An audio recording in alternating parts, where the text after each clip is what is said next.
everything, but I did want to make sure I got this one because this is a big one. It covers from parkour to tricking to gymnastics, and I know a lot of gymnasts think that, oh, I shouldn't do off-axis sort of training, but I really strongly believe that you should, because the mechanics are the mechanics of acrobatics. It doesn't matter if you don't use the skill, but you should understand how it works, because then you'll better understand the other stuff that you actually do in competition. All you got to do is say, well, for this moment I'm not going to do the actual off-axis thing, but I understand how that happens, so I now know when I'm doing it wrong what it feels like. Oh, and I can identify now where the issue is. If you just try to stay away from the bad stuff rather than at least experiencing it and knowing the difference, then you're kind of just in the little box.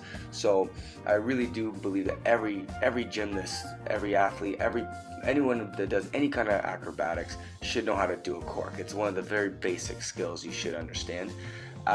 So as you can see here, I don't really have to walk you through what I'm doing.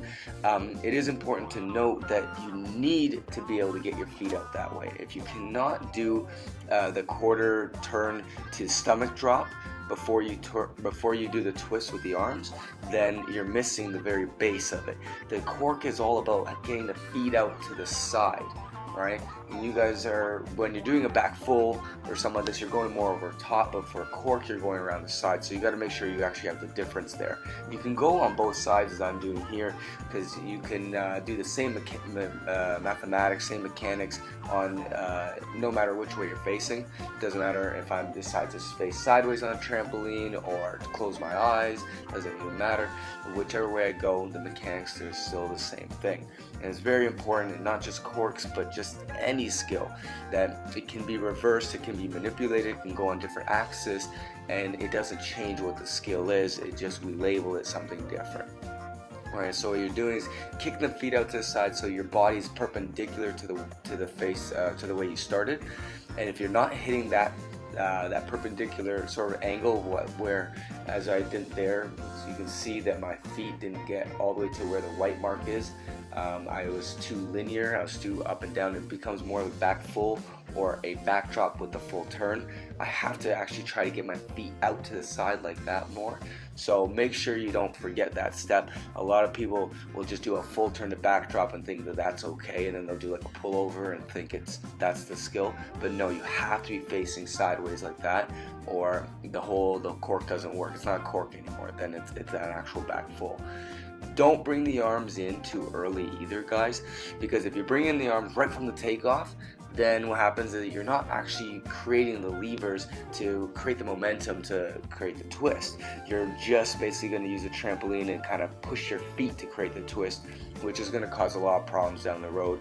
Most people know that contact twist is bad, so have your arms out just to start, just to remind yourself that, oh yeah, wait, I kick my feet to get the spin on the perpendicular axis, and then the arms are going to cause the twist once I'm halfway done the flip. Right, so you kick, arms out, and then the arms come in just like that. Not any earlier, or you're going to cheat and not actually get perpendicular. You got to make sure you get to that stomach drop first, then you twist. It's always step by step. It's kind of like math. I think I've said this before in other tutorials where it's like bed maths, where you have to brackets, exponents, multiplication, blah blah blah, and there's an order of operations. Acrobatics is not any different. Most people don't know the order. They don't think there's an order. They think, well, I just flip and twist, but they have to understand that there's steps by step by step by step, and as soon as you miss one, the whole thing's done. All right, you gotta go back. So don't rush this. Do a billion to stomach without the twist. You'll find it really easy to add the twist after. You can play with it just like I did there. I don't know what that was, but you know, you can have fun with it. It shouldn't be boring.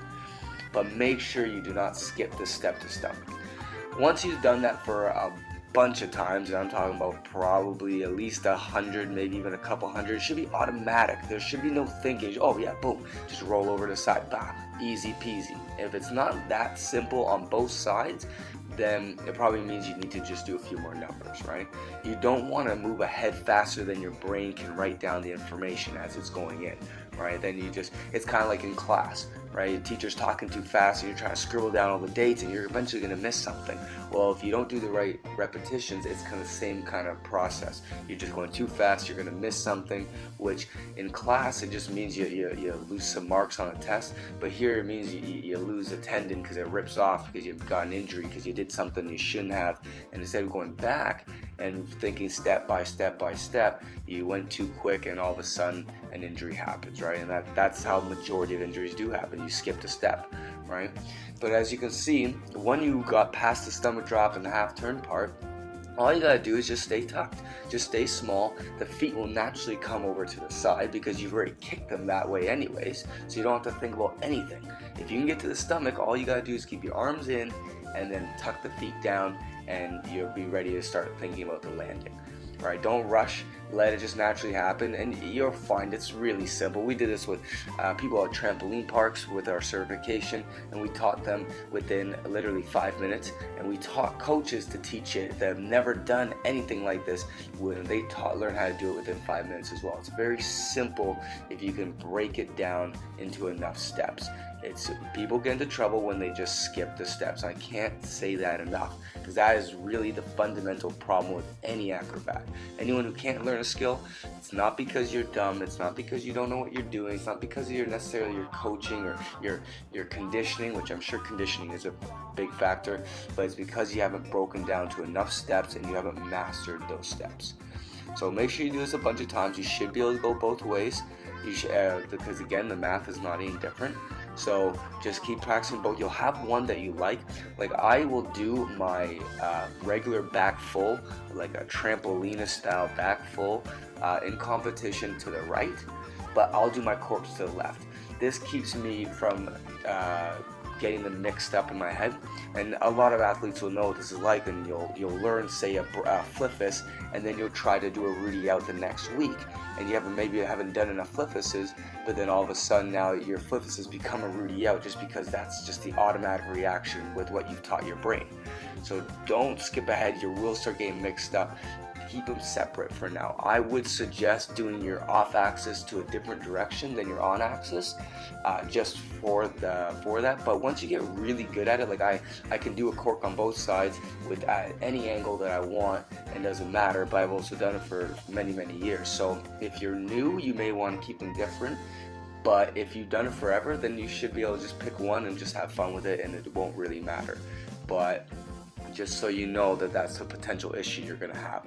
I remember one time when I was going to World Cups and stuff like this a couple years back, and just before one, I had all this twisting issues, and my Triffus pikes would become Rudy out Triff pikes and Randy out Triff pikes even, just because I automatically would just naturally twist, and I didn't know why. I didn't break it down enough, and that was a problem. So once I took time and I broke it right back down to its starting steps, then I was able to, fix my twisting. But that's what will happen. It's a real problem, and a lot of athletes have it. So don't think that you're superior or you're better.